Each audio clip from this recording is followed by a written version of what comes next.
All of the unique battle zones are located right outside the WMAC arena. The athletes don't even know where they'll actually compete until they emerge from the underground tunnels. So pay close attention to how each martial artist utilizes the environment in which their match takes place. And this is also, I feel like, another missed opportunity. Like, they're filming at Universal Studios, Florida, and they have access to all these cool sets, and yet that's just what they are. They're just set. It could have been so much better if they were actually in this, like, city that was all post-apocalyptic. Now it's Radventure time. Let's kick it into action.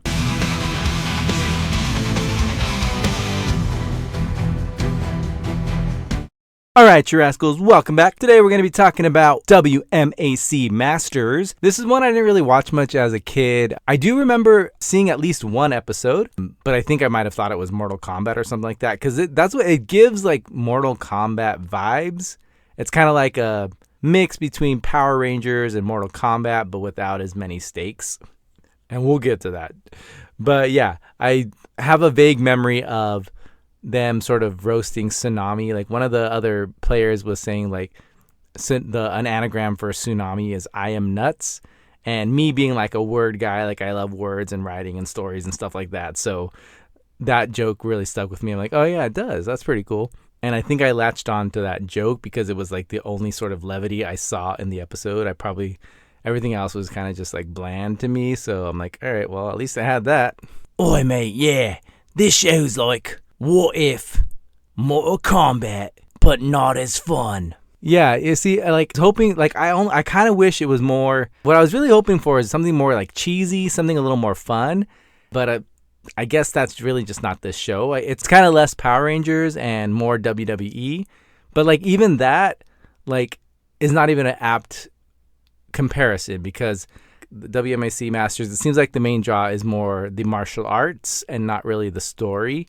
But I feel like with WWE, yes, the wrestling is the main draw, but like it works because there's these fun characters. Like, I never even really watched wrestling much, but I knew those characters. Like, I knew Hulk Hogan, I knew Macho Man Randy Savage, because they were like these big, larger than life characters. And so I can see the appeal to it. Like, I kind of actually wish, like, knowing what I know now, that like basically there's like all these like subplots in wrestling, and like there's villain arcs and hero arcs and all these weird little like stories and stuff. Like, I kind of wish, I'm like, damn, I kind of missed out on that. Maybe I wish I did watch it back in the day. But this feels like the martial arts equivalent of that, but just not as fun, unfortunately. And I know that there's fans of this show out there. The martial arts is good, don't get me wrong. It just feels like this is that the characters in this show are martial artists first and then actors second. So they're just not as charismatic as you would want them to be. Oi, mate, did you ever finish the laundry? I'm kind of in the middle of a video here. Yeah, well, I kind of got to get ready to go, so did you do the laundry or not? I'm pretty sure it was your turn to do the laundry, bro. Definitely your turn, mate. Pretty sure it was yours. Oh, really? Well, then I challenge you to a fight. Just like the WMAC Masters. Whoever wins has to do the laundry. Yeah, but it's your turn. Says you, mate. After the review, the fight is on. All right, fine. I mean, I used to knock down you and all the other little skeleton foot soldiers with ease. I mean, you guys were like the warm-up. Oh, just wait and see, mate. I've got some new skills under my belt. Okay, we'll see. All right, well, anyways, let's just get started with the show. All right, so we're introduced to some of the WMAC Masters. Superstar, Red Dragon, Great Wolf, Tiger Claw, Panther, Tsunami. And then we meet Tsunami, who's like going around trying to figure out how everyone got their nicknames. See, Jamie is the great-great-grandson of the famous Cherokee chief, Great Wolf. Translated, Utanawaya. Cool. You know what? I was wondering how you got your nickname. but you know, guys, I've been wondering the same thing about Hakeem. Hey, Hakeem, why do you call yourself the Machine? And I think this is a good way to sort of introduce us to the characters, or I mean, I guess it should be a good way to introduce us to the characters, but the stakes are so low in this. Like, everyone's just like, yeah, I won the Olympics, so I'm go by Olympus. It's like, oh, cool. That's it? Like, that's your story? But yeah, then we get to Hakeem the Machine, and I was like, okay, cool. This character looks pretty cool. Like, he's got this metal, like, cyborg-looking armor on, and I'm like, oh, cool. Is he like a cyborg? Is he like a Kano type? But, you know, it turns out, like, it's literally just armor. Like, he's got this, like, 90s, like, digital camera, like, glued to his head. And it's like, oh, that's, I mean, like, okay, sure, you got a low budget, but what does it do? Like, does it shoot lasers or does it light up? But no, it's literally just a camera on his head, and then he doesn't even wear it when he fights. I'm like, come on, like, you got this cool armor, and like, you know, of course, I get it. It would be hard to fight in that armor, but then why even, like, tease us with it? Like, why even have him dressed like that? And then he doesn't even wear it in the fight? Like, come on. It's like such a shame because it seems like they like all these like cool characters and nicknames and they all have their own little costumes. Like it has like the potential to be like a more Mortal Kombat or more Power Rangers-y, but it just sort of falls short of all that and it's just too grounded, and maybe that's on me for expecting it to be a little more cheesy. And it is cheesy, don't get me wrong, but not like the fun cheesy. So yeah, each match starts with like character stats, like their strength, their stamina, all that, which I think is kind of cool. It's got that like Mortal Kombat vibe. They even have like these power bars on top that show like every time they get hit, they lose like health, if you will. So I think that's kind of cool. All of the unique battle zones are located right outside the WMAC arena. The athletes don't even know where they'll actually compete until they emerge from the underground tunnels. So pay close attention to how each martial artist utilizes the environment in which their match takes place. And this is also, I feel like, another missed opportunity. Like, they're filming at Universal Studios, Florida, and they have access to all these cool sets, and yet that's just what they are. They're just set. It could have been so much better if they were actually in this, like, city that was all post-apocalyptic, or if they're down by the docks of where Jaws fights or comes out or whatever. At the end of the day, it's just people fighting on sets. There's no real stakes because it's just a tournament. And sure, I think they set up like little rivalries between each character. But at the end of the day, because we know they're playing a character that's a little too real, you know, it just, I don't know. For me, it just doesn't work. So then they start fighting the Kabuki Warriors. The Kabuki Warriors are all trainees at the WMAC Academy. Their job is to test the abilities of the athletes. Watch the power bars at the side of the screen. The council scores the competitors for clean hits, speed, defensive ability, and overall technique. And yeah, these guys are basically like the putties, you know, like these are the guys they send out first that the fighters have to like sort of practice with, basically. They're like the warm-up. Oi, mate, I was a foot soldier, and you never fully defeated me. Well, yeah, I mean, I turned you to bones a couple of times, but you always reassembled yourself. That's right, mate. So a foot soldier ain't just a warm-up. Yeah, well, we'll see in a couple of minutes. Whatever, mate.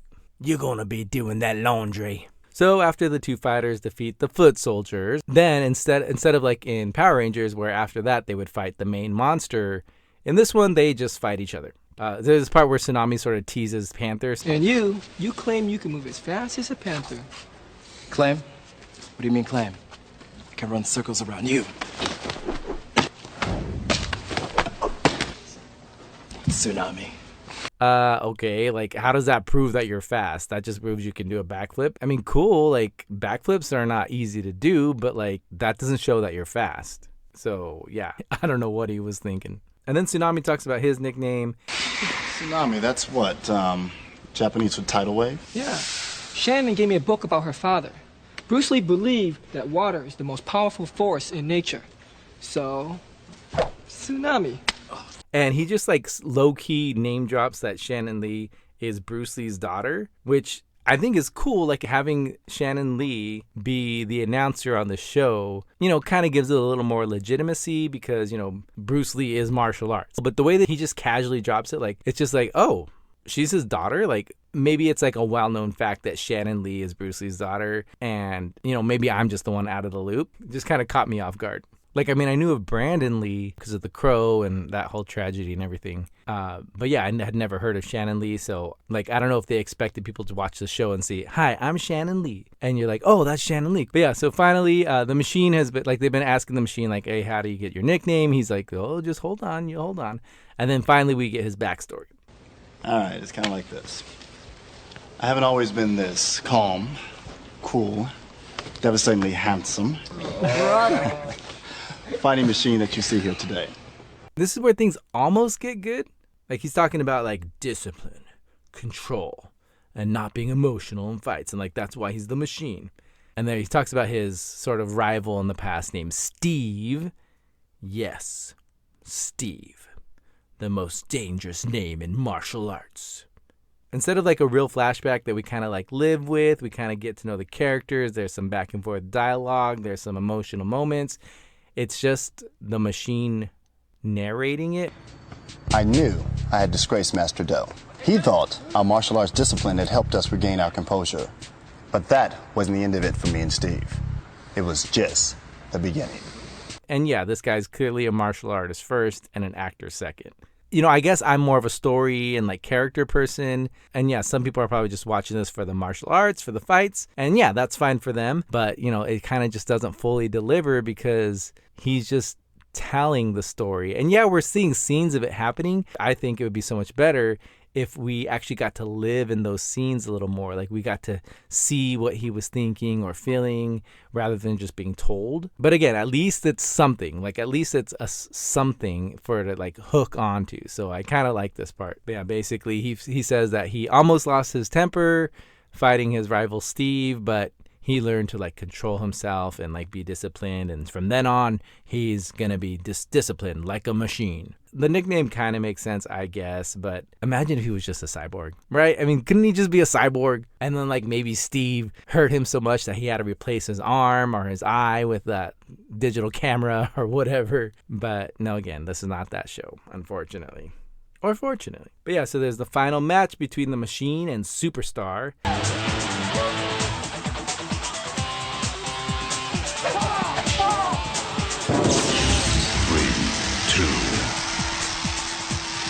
And unfortunately, the Machine loses, and Superstar gets to add like a little medallion or whatever to his dragon belt.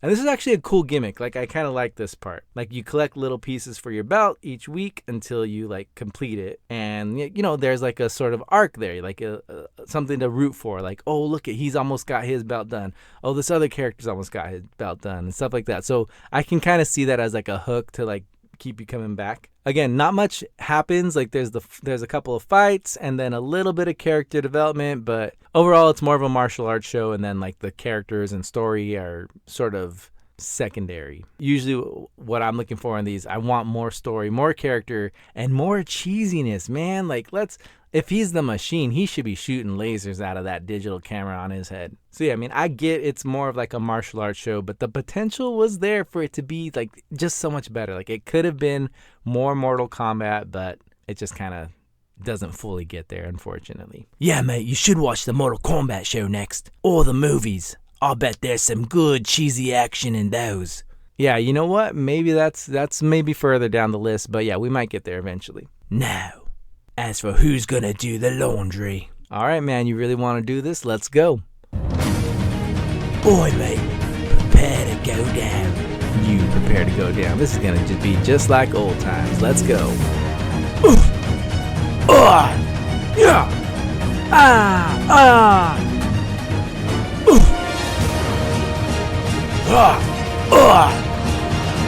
Tommy style. And stay down. All right, mate. You win this round. I'll do the laundry. Well, it was your turn anyways. It wasn't. Actually, I think it was my turn. But anyways, thanks for watching, everybody. All right, please make sure you hit that like button, subscribe, and ring that little bell. And the link is in the description if you want to buy me a coffee. But yeah, until next time, everybody. See ya!